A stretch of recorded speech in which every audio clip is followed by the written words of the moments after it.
Bonjour à tous, bienvenue dans le Mag Essonne. Elle était présente aux Jeux paralympiques à Tokyo. L'Essonnienne Laura Chiel nous fait le plaisir d'être avec nous aujourd'hui. Bonjour. Bonjour. Vous avez 33 ans et faites partie de l'équipe de France de para-taekwondo, activité que vous pratiquez à Dourdan, dans l'Essonne. Comment est-ce que vous avez découvert le taekwondo ?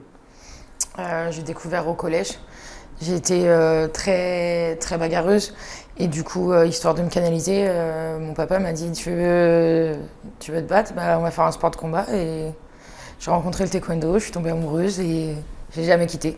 Pourquoi le taekwondo et pas la boxe, le judo ? Parce que la boxe, il faut déjà ses deux bras, j'en ai qu'un. Le judo, j'en ai pratiqué, mais c'est pas un sport qui me correspond. La mise au sol, non. Je préfère vraiment le contact pur et simple. Alors on va rappeler un peu les règles du taekwondo. Alors je parle sous votre contrôle, Laura. Les combats se déroulent donc sur 3 rounds de 2 minutes, espacés d'1 minute de repos. Les compétiteurs marquent des points à chaque coup de pied porté sur le plastron de l'adversaire.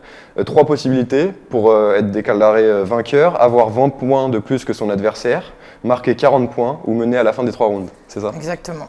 Alors est-ce que vous pouvez nous dire quelques mots sur votre handicap et comment est-ce que vous avez perdu l'usage de votre bras ? Alors moi, je suis née comme ça. C'est une malformation de naissance, donc du coup, pour moi, je suis pas handicapée. Hein. J'ai toujours tout fait comme tout le monde, donc voilà, j'ai juste pas d'avant-bras, mais c'est tout. En 2009, vous avez obtenu une médaille lors des premiers championnats du monde de para-taekwondo. Alors comment est-ce que vous avez été sélectionné pour faire ces championnats ? Alors en 2009, le para-taekwondo, il a été créé. Et ils avaient besoin d'athlètes. Et vu que moi, j'étais déjà sur le circuit, parce que j'ai été jusqu'au championnat de France valide, j'ai été contactée par l'équipe de France pour me faire un stage de sélection. Et à la fin de ce stage, j'ai été retenue pour participer au premier championnat du monde. Puis voilà, j'ai été sur l'aire de combat avec les grandes notions que j'avais au club, parce qu'au final, on a été recrutés 2 ou 3 mois avant les championnats du monde. Et j'ai été avec mon courage, mes tripes, et j'ai fait retentir la Marseillaise. J'étais la première médaille d'or en championnat du monde pour le para-taekwondo, donc j'ai marqué l'histoire déjà de ce côté-là. Vous y attendiez à cette performance ou pas du tout quand vous êtes parti ? Absolument pas. Après, chaque compétition, on ne s'attend pas spécialement à revenir avec une médaille d'or, parce que ça reste les aléas du sport. Mais c'est cool. Il se déroulait où ces championnats du monde ? En Azerbaïdjan. C'était un pays particulier, une ambiance particulière, j'imagine que c'était une expérience formidable pour vous ?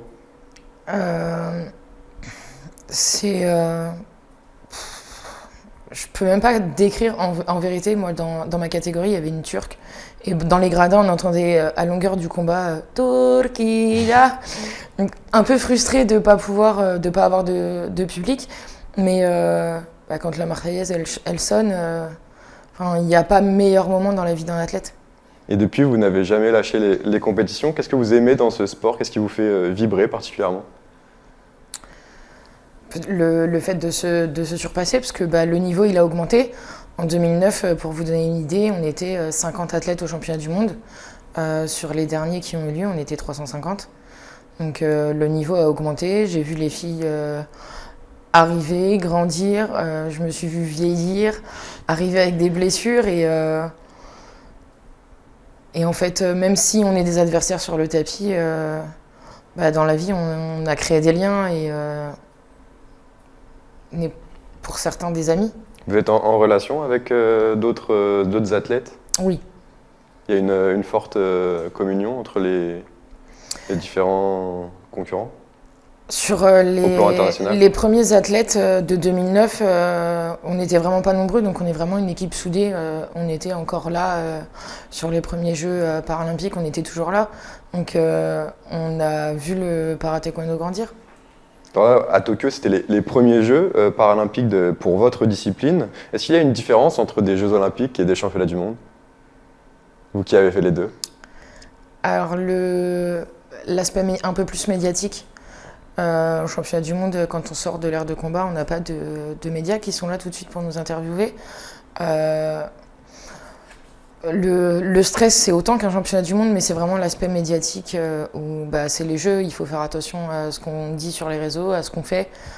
Faut vraiment être, pour le coup, exemplaire du début à la fin de l'aventure paralympique. C'est quelque chose de fort des Jeux Olympiques. Qu'est-ce que ça représente pour vous ? C'est le Graal. Je pense que beaucoup de sportifs, c'est quelque chose où on met notre vie de côté pendant 4 ans pour se préparer, pour être le meilleur. Et c'était... Moi, pour ma part, j'ai toujours dit un jour j'irai aux Jeux. J'y étais. J'ai pas eu le résultat que je voulais, mais j'y étais et déjà y aller, je pense que c'est juste immense.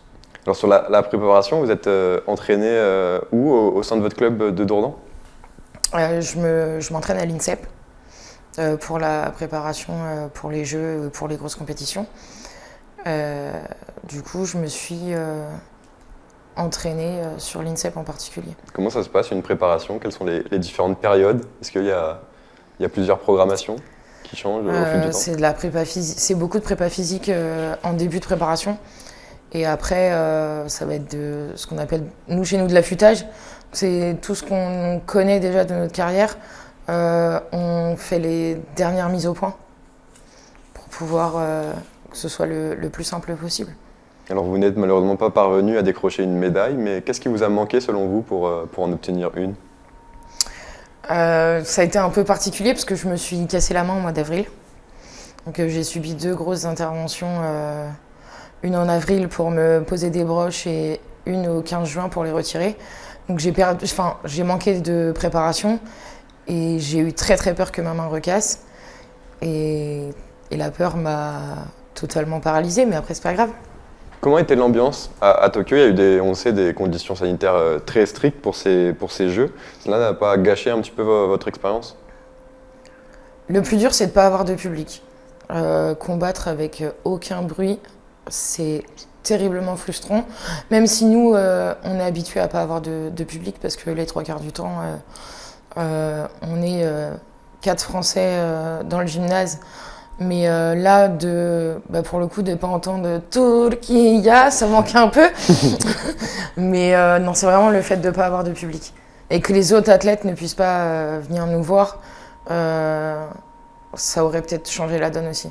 Sur la médiatisation des Jeux, vous avez dit que les Jeux Olympiques, les Jeux Paralympiques, c'est un peu particulier. Au moins, il y a des médias qui s'intéressent à vous. Mais pourtant, l'épreuve n'était pas diffusée. Est-ce que c'est un regret également ? Un regret, oui, parce que je pense que pour marquer l'histoire, il aurait fallu pour la première fois à l'entrée du programme des Jeux Paralympiques, ça aurait été bien que les gens puissent découvrir la discipline. Surtout qu'en France, j'ai mon partenaire qui est numéro 1 dans sa catégorie, qui y était également. Ça aurait pu donner un petit coup de peps. Après, ça reste les Jeux Paralympiques, donc... médiatisé ou pas médiatisé, l'expérience elle est juste immense. Alors dans 3 ans, vous le savez, les Jeux se passeront en France. Est-ce que c'est un objectif pour vous d'y être pour votre sûrement dernier Jeux Paralympiques ? Pour le moment, honnêtement, je sais pas. Je vais prendre un peu de temps déjà pour moi souffler, respirer, profiter un peu de ma vie de femme que j'ai pas souvent. Mais l'idée, elle reste quand même dans la tête et on verra. Mais après, ce qui est sûr, c'est que même si je suis pas athlète à Paris, je serai dans les gradins pour encourager le reste de l'équipe. Et un mot pour finir cette interview sur les clubs de taekwondo de la région. Vous connaissez très bien le club de taekwondo d'Angerville et celui de Dourdan. Est-ce que le taekwondo se développe dans le Sud-Essonne ? Alors, l'Essonne est le plus gros département avec un grand nombre de pratiquants de taekwondo. Il y en a quasiment dans toutes les communes, que ce soit Étréchy, Étampes, Breuillet, Bruyères, Limours, Brissou-Forges. Il y en a vraiment partout. Dourdan, c'est le club familial. La professeure du club de Dourdan, c'était ma responsable de formation sur mon DE. Toujours présente, toujours le sourire top.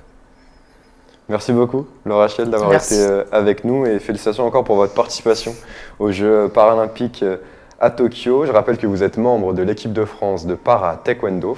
Et vous pouvez retrouver cette émission en podcast audio et vidéo sur notre site ou sur notre application Radio Sensation. Et à bientôt dans un nouveau Magasin.